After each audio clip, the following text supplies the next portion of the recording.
Perfect. Perfect. Perfect.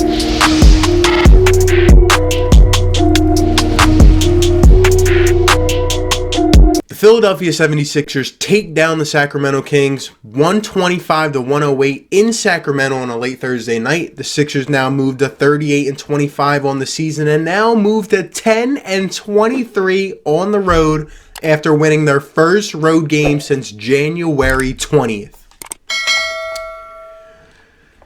Don't get me wrong, tonight's game was good because the Sixers were finally able to nab one on the road, but in an overall type of sense, tonight, to me, in my personal opinion, was just a boring game. I didn't see anything crazy. I didn't see the Sixers really have to put too much effort into this one. I mean, people were talking about the Kings and, how they're trying to nab the 8th seed in the West. I mean, the Kings are awful. They are terrible.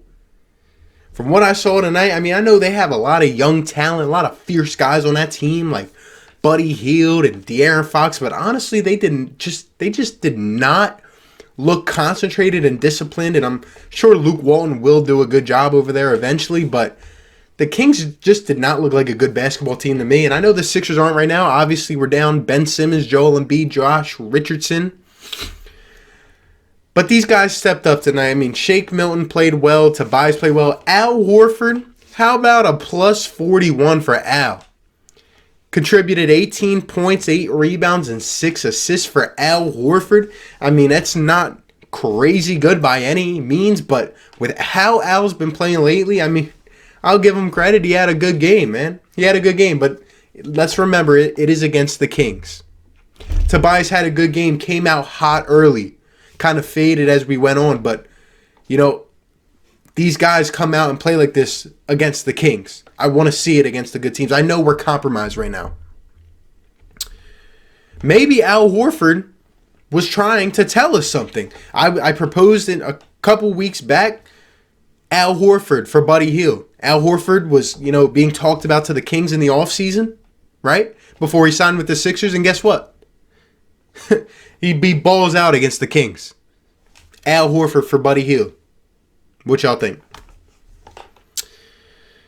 But yeah, man. I mean, Shake Milton played well. Mike Scott is getting significant minutes here at center with everyone out. And, I mean, he's actually playing like the Mike Scott that we wanted to see coming into the season. He's playing well. A lot of these guys played well tonight. I mean, it wasn't too tough of a test, but I am very, very happy the Sixers were able to get one on this road trip. I wanted them to at least get one out of the 4, and I didn't know if they could win this one, but now if they can go on Saturday and beat the Warriors, I think the Sixers will be in good shape coming out of this with 2 road wins. But anyway, man, we get into this game. There's not too much to talk about outside of the ordinary. Sixers come out hot. They hit 6 of their first 8 shots, hit their first 3 threes. I knew it was going to be one of those kind of nights where we're hitting. Al Horford hit his first 3, even though after that he went and kind of put up a couple terrible layups. I mean, still doing a lot of the same things, look slow and old. And, to me, I kind of came to a realization. Al Horford's best trait right now is passing the ball. How about that? What is he averaging? What is it, like 5-6 assists per game? To me, that's the best thing he's doing right now. Keep that in mind. Shake Milton. Shooting 46% from beyond.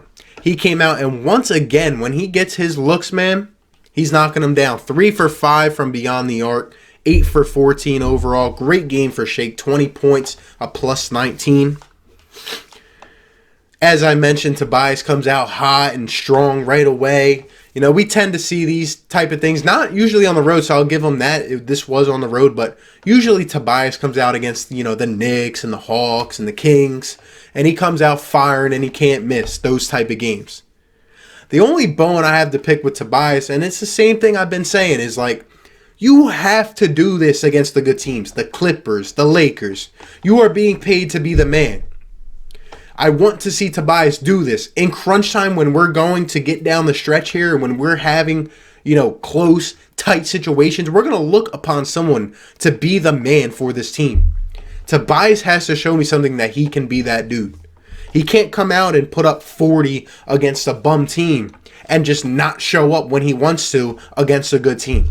I need to see consistency from Tobias. As we went on in this game, though, he was kind of like shying away from some mismatches. I mean, sometimes I just see the aggression with Tobias, and sometimes it's just not existent at all. Whether that's the coach who has to get on him, whether that's in himself to do it, whether it's a mixture of the two, he has to be more consistent. He had a decent game, 11 for 22, a plus 21, 28 points, 14 rebounds, and 3 assists. I mean, he was involved. But he did have, I think it was 19 or 20 points like early into the second, and late in the fourth quarter, he only had 23. He had a couple junk time points at the end, but he's got to be more consistent, man. But he had a good game. Sixers started on a 16-5 run, and the Kings came and caught up at the end of the first quarter. I think it ended 32-30 at the end of the first. So, good game going back and forth. Obviously, the Kings got their home crowd. They're staying in it. Second quarter is more of the same. We see Brett Brown bring his secret lover once again, Raul Neto, and boy, Raul, for the second game in a row, is getting buckets. Tonight, I saw him hit 2 threes. He's doing his little stutter step moves, hitting shots. I mean, at this pace, I know Brett is in love with him. At this pace, what did Raul Neto have tonight? 16 points off the bench. He's going to end up playing 30 minutes in a playoff game. There's something about Raul. I mean, he comes on and just stays on for 7 minutes, and Shake's sitting on a bench. Something about Raul. He's coming in, getting minutes before Alec Burks. I don't know what the heck goes through Brett's head. But to me, why not play Alec Burks 35 minutes in a game like this? That is, kind of insignificant in the fact that, we're not really going to have to struggle this game. Why not give Alec Burks a lot of minutes just to get in his groove, find himself, Burks played well. He was 6 for 12 with 17 points, 3 for 6 from behind the arc. He hit some shots. There was one stretch in the second quarter. I saw Alec Burks. He hit a shot, and then he got it somehow back off the inbound, missed, went and got his own board, stripped Buddy Hield, went in and won. I mean, that was what I wanted to see. That made me excited as a fan. Whether he got that from Steve Kerr's system or wherever else he got that. That type of play is what I want to see. He was hungry on that possession. That is what I want to see. Sixers got their first free throw. I think it was halfway into the second quarter. We got to be more aggressive on the inside, and we did as the game went on. But I'm just saying, we got to come out of the gate ready to go. As I mentioned, Mike Scott actually looking good. He's hitting shots. He's driving. Actually looks a little quicker than I've seen lately. Part of me is almost thinking he's a better center than Al Horford. And that's crazy to say. If Mike Scott continues to play like this in the absence of the others, we might have to look at giving him some minutes, even when they come back. Not a lot, but just a few. We got to see how he continues this. But he's been showing me a lot these last couple games. That's what I wanted to see. At halftime, the Sixers were shooting 51%, the Kings 55%. The Sixers were shooting 48% from three-point range. Kings were only shooting 25%. That was the difference right there. We go through the third quarter. I mean, we're still in our groove. Shake's hitting shots. Tobias is hitting shots. Raul Neto is hitting shots somehow. Alec Burks is sitting on the bench. I'm wishing he would play more minutes. He ended up coming in. The Sixers were in their groove. They were doing their thing. And then what happens? The third quarter, Sixers showed up. We know it wouldn't be a game without the third quarter, Sixers showing up. The Kings go on a 17-4 run in the second half of the third quarter. Guys are looking soft, not going up for rebounds at one point, and just letting the Kings come right back, get that energy from their home crowd. The Kings cut it to 6 with a few minutes to go in the third. And they were in this ball game as we went into the fourth quarter. Just a note. The Sixers had 8 different players with a three-pointer in this game. That is something you will not see many times this year. I'm happy about that. I just wish it would continue. But 8 different guys with a three-pointer, especially without the guys we're missing.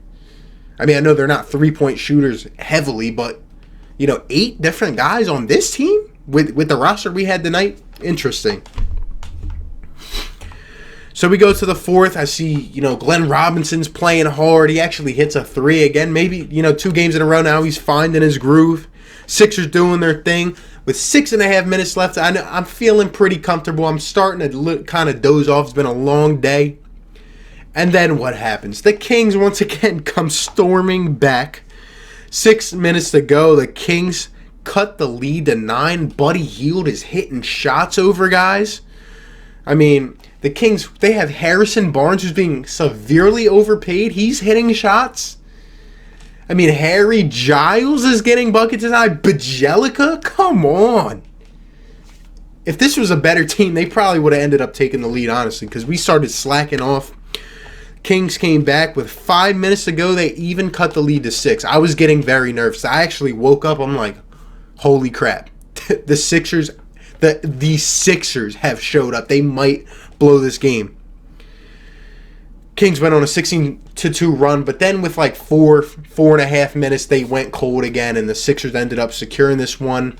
They, put the lead back up, and we ended up winning this one by 17 somehow. It looks better than it actually was, but overall, I mean, we hit the shots when we had to. We secured it when we had to.